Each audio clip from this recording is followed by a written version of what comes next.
From tone-deaf jokes I'm out. to shark meltdowns. I hate this so much, it's incredible. It's one of the worst ideas I've ever seen. I'm out. These are the most brutal rejections in the Shark Tank. We're here today asking for $200,000 in exchange for 10% of our company, Mute Me. Some Shark Tank pitches start with laughs and end in flames. That's exactly what happened when the Mute Me founders walked in, confident and smooth, completely unaware of the storm ahead. Whether you're working or learning, our button makes things easy. Don't worry, we know this rhyme's pretty cheesy. They came in rhyming, laughing and cracking jokes, calling themselves the real talent. It was funny for about 10 seconds. Then, it wasn't. Their big idea? A glowing mute button for video calls. Tap to mute, tap to talk. Smart on paper, but in front of the sharks, it unraveled fast. All the scenarios, just give me like 4 or 5 where you think someone would use this. The founders tried to sell the dream. No more "you're on mute" moments. No more awkward interruptions.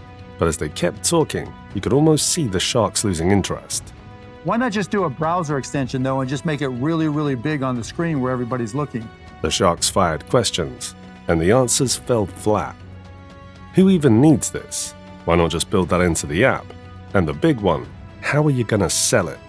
You have got to be great content creators. You're a product, and you haven't figured out how to sell it. I mean, you're not even close. The smiles faded, the laughter stopped, the room went cold. So we've had a lot of Okay, customers stop where selling for a second because I want a minute just to drop out. I'm gone. I'm out. I'm history. Thank you. What began as lighthearted turned painfully awkward. You could feel it. The founders were trying to stay upbeat, but every sentence dug them deeper. The sharks weren't just out, they were done. No, I'm really torn. If I do this and I go back and my guys say, "What the are you doing?" One by one, the sharks pulled out. Mark was the very first to leave, clearly over it. Others followed fast, polite good lucks masking complete disbelief. I'm out. In the end, no deal, no hope, just silence, the kind that makes your stomach drop. It was almost poetic. A product built to mute people ended up muting the entire tank. After airing, viewers slammed the pitch as pointless, calling it one of the most awkward Shark Tank moments ever. And just when you thought it couldn't get worse, one founder's ego nearly cost him everything. He walked in with confidence and walked out with regrets. The caller was all large and in charge, and I couldn't control this thing. So I found some ordinary paper clips, and I found some magnets, and I made the very first magnetic collar stay. It started with confidence. Jonathan walked in sharp, certain he had the next big thing. Magnetic collar stays, simple and smart for the modern man. What retailers you sell them at? And Nordstrom contacted us. We did a test of our power stays, which launched in 24 stores. Within 3 months, we went to 77 stores. At first, everything clicked. Slick product, fresh idea, sharks nodding in approval. The numbers sounded solid. Nordstrom deals, strong sales, a brand ready to blow up. But then, something shifted. In the end, you need cash, my friend. I'm making you an offer. Never disrespect the cash. The moment Kevin mentioned royalties, the tension spiked. Jonathan didn't like it, and it showed. He talked over the sharks, trying to take control instead of listening. Damon, you sold hats, one product, right? And then you created this empire of a brand. And then it happened. Damon snapped. He'd been quiet, watching, waiting, but respect matters in his arena. The tension hit like thunder. You see his hand right there? I still am not done talking. I'm out. The pitch flipped fast. Passion turned to attitude, and Damon wasn't having it. He called him out and walked away on the spot. Watch the offer. Oh, what a baby. You want me to get on the phone with him every day? I want you. Hey, can I talk to you? The room went silent. Barbara tried to cool things down, but it was too late. The one shark who could have changed everything was gone. I'm gonna apologize for real. I apologize. I didn't mean to come off that way. If I've offended you in any way, You did not I would offend do me. nothing You different. did not offend me. I'm not offended. My feelings aren't hurt. Jonathan realized too late. He tried to backtrack, but Damon was done. Business turned personal. Pride clashed with frustration under the bright studio lights. Next. I'm actually upset. You know why? Because I like it. Well, and I like, whatever. See? I mean, Whatever. The tank exploded, offers flew, egos clashed. Kevin pushed royalties, Robert fought for equity, Barbara tried damage control. Chaos reigned as Jonathan's dream slipped away. Can't take less than 40. Oh, come on! A deal finally surfaced. Barbara got Damon back in. The founder said yes, relief hit, but the room stayed tense. Yes, I would like to do a deal with Barbara and Damon. Great. All right. In the end, Jonathan walked out with a deal, but the victory felt hollow. He had what he came for, yet almost lost it all because he couldn't keep his cool. As the tank resets, two fresh dreamers walk in, hopeful and seconds away from a harsh reality. Sharks, today we are raising $200,000 in exchange for 20% stake within Amber. It started with promise. Two fresh grads, confident and hungry, pitching their next big thing. Their idea? Amber, a fingerprint-locked charging station for phones in public spaces. Sharks, Amber is a mobile phone charging station that is completely free to use. We secure your device in one of our 7 compartments using biometric scanning, namely fingerprint scanning. They stood tall, introduced themselves, and pitched the dream. Free charging for everyone. Safe, simple, and smart. At first, the Sharks nodded politely. So, is the product shipping? So we are pre-revenue.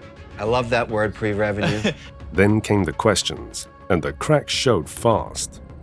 No profits, fresh out of college, product unfinished, the locks missing, the fingerprint tech still in testing. Right now, we can make the unit for $1,000 with... Oh, One by one, the Sharks tore it apart. The tech didn't work, the costs were sky high, the business model? A mess. Worst of all, they were selling what everyone already gets for free. that is such a bad business. What are you... You're saying the cost of it to buy said is $2,000. $2,000, right? It turned brutal fast. The Sharks didn't just doubt the product, they tore it apart piece by piece. The cost is horrible, guys. I mean, you've got to get this down under $100. The cost of making it was too high, the tech didn't work, the purpose didn't make sense. Even the idea of people lining up to use it sounded ridiculous. I'm in the space right now. We're creating something that is light years ahead of this. I'm out. In less than 5 minutes, the entire pitch had fallen apart. Every shark was out. No offers, no hope, no mercy. There's only one answer to this. I have to hire you both so I can fire you. This is so horrible. How do you think this has any chance of surviving and working? The founders stood there trying to smile, trying to defend themselves, but the tank had already closed in. It wasn't just a rejection, it was a shutdown. Swift, cold, and absolute. But before the tension could fade, the next pitch walked in. A feel-good story with a twist no one saw coming. Enjoying your stay in the tank? Then make sure to hit that like and subscribe. I'm asking for $50,000 for exchange for 10% of my company. It started like any other pitch. Two men walking confidently into the Shark Tank, ready to sell their revolutionary idea. A backpack that's also a vest.